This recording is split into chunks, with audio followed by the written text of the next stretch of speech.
Hello and welcome to New Frontiers on CCTV International. I'm Ji Xiaojun in Beijing. And today we're continuing our series, which we've called Chinese Civilization. In it, we set out to illustrate the evolution of Chinese civilization through an investigation of archaeological discoveries, historical sites, and cultural relics. In today's program, we're going back to the Sui and Tang dynasties, roughly the 7th, 8th, and 9th centuries. Now, this was a period during which China experienced particularly dynamic development. It is today recognized as one of the most brilliant eras in the history of Chinese civilization. Moreover, the building of the Grand Canal connecting China's north and south during the Sui dynasty encouraged unprecedented economic and social progress.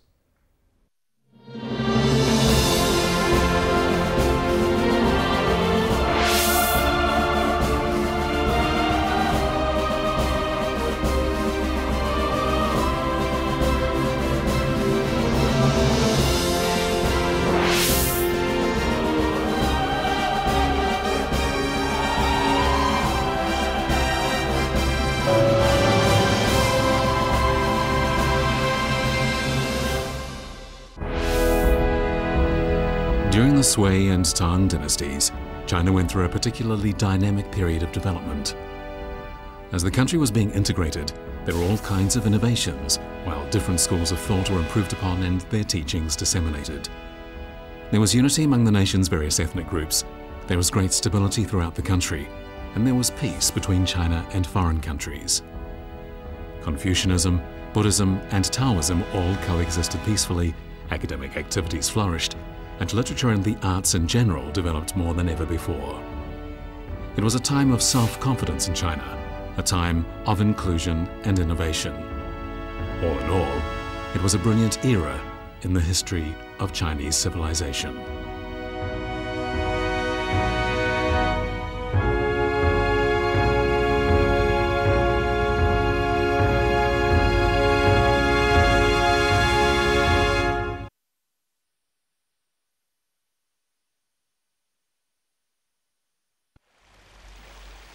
This is Bai Fu Spring.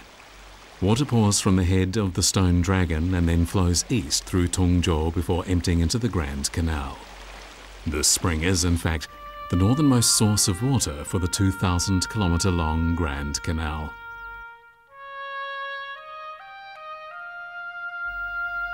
The Grand Canal was a great project of the ancient Chinese. It covered a very large area, was extremely practical, and had far-reaching significance for the Chinese people. Even today, the Grand Canal is open to navigation.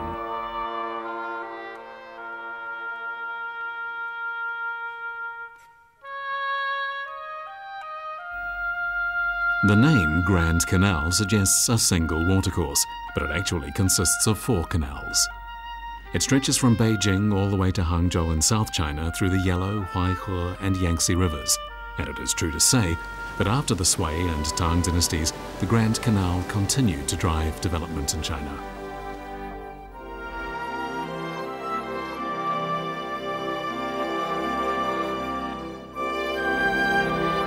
China had remained divided for more than 280 years since the Wei and Jin dynasties, but then in the year 589, the Sui dynasty reunified the nation.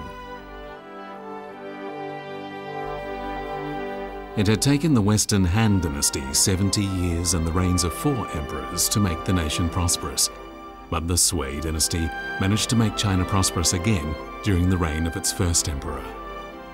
It is recorded that under the reign of Emperor Yang, just 2 of the country's warehouses held 2,600 hectolitres of grain and tens of millions of bolts of cloth.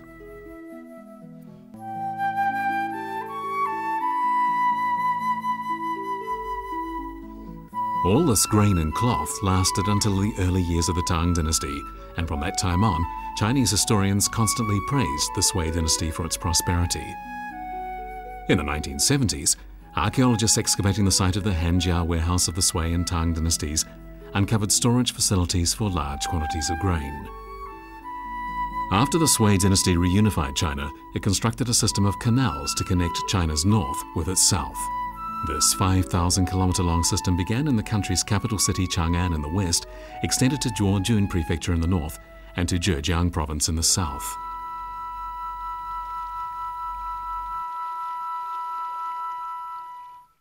隋炀帝开凿的大运河是在世界水利工程史上都是非常辉煌的一项水利工程。当时隋炀帝开凿大运河的时候，是利用了战国以来沟通黄河、长江水系的一些水道，在这个基础上进一步系统的修成了这样一套的运河。那这些运河对中国历史后来的发展产生了非常重大的影响和作用。在当时隋代和唐代，其中最重要的一个作用是，它充分保障了当时世界上最大的城市长安城的物质供应。 China's rivers mostly flow from the west to the east, and so before the Sui dynasty, the history of the Central Plains was told in events that took place from west to east.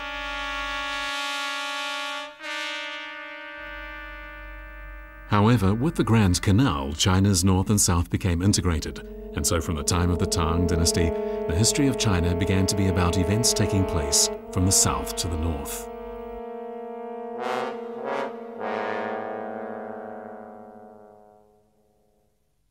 到了唐朝，经过了几十年、上百年的发展以后，运河的经济、社会，也包括军事上的价值发挥出来了。江南地区开始发展起来了。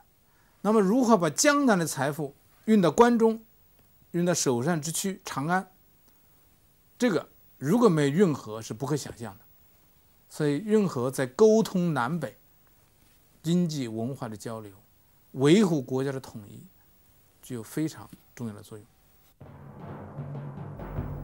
The Grand Canal stimulated unprecedented economic and social development during the Sui and Tang dynasties. The Grand Canal not only encouraged new towns to appear along its course, but, more importantly, from the middle of the Tang dynasty, it helped incorporate the Yangtze River Valley into the country's economic strategy, and it helped shift the focus of China's economic development from the north to the south.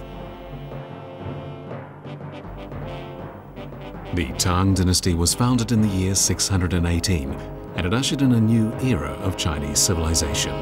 After Li Shimin ascended the throne to become Tang Emperor Taizong, he changed the title of his reign to Zhenguan, and with that, the famous Zhenguan period began.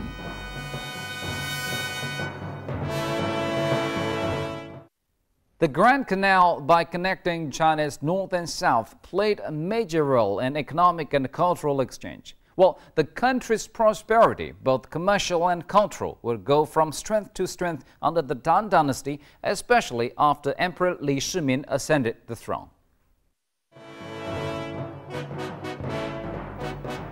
Unity among China's various ethnic groups had been enjoyed since the Wei, Jin, and southern and northern dynasties. But the political unification brought about by the Sui dynasty and the realignment of other factors led to vigorous social development. The Tang dynasty enjoyed political stability, its economy had recovered quickly, its people were happy, and social prosperity was increasing.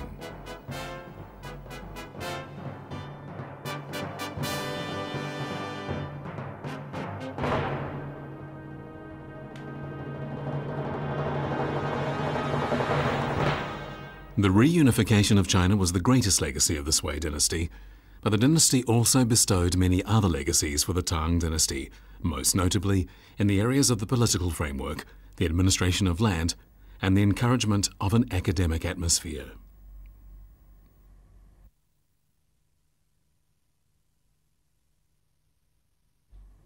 The Tang dynasty made use of and improved upon these fine legacies from the Sui dynasty.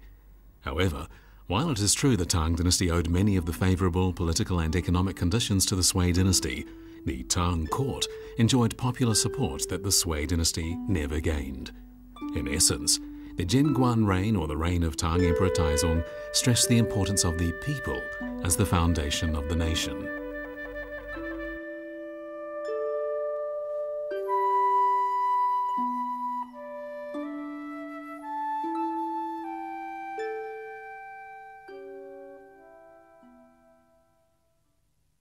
中国自古其实就有民本思想，这个商书里就有“民为邦本，本固邦林，到孟子的这个民贵君亲思想。这些思想虽然自古有之，但是唐太宗啊，我认为是实践的比较好的一个啊。他多次跟臣下讨论军民关系啊，军是舟，民是水，水能载舟，亦能覆舟。正是由于太宗呢有这样子的政治思想为指导，所以在他推行他的政策的时候，比较注重这个百姓的利益、百姓的感受，这样呢就形成了一个相对来说比较和谐的局面。During the Sui dynasty, many cruel laws of the previous dynasties were abolished, and in the early years of the Tang dynasty, revisions were made to Sui laws. In the year 637, after more than a decade of preparation, the Tang dynasty introduced Zhenguan law, which stressed the importance of the life of the people. This law was further improved upon during the reign of Tang Emperor Gaozong to become China's first complete system of law. The most notable feature of the system of law was its humanitarian focus, which reflected the Tang civilization's stress on placing the people first. The civilization of the Tang dynasty was responsive to the demands, aspirations, interests, and creativity of the people, and this can be seen as the most admirable aspect of Tang civilization.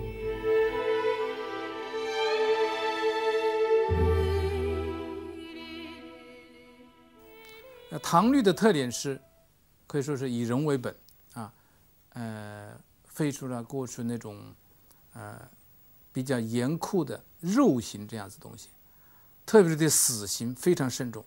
凡是判死刑的，这个最终审核权是在中央，而且必须要由皇帝上报中央要亲自这个审核3次才能够判。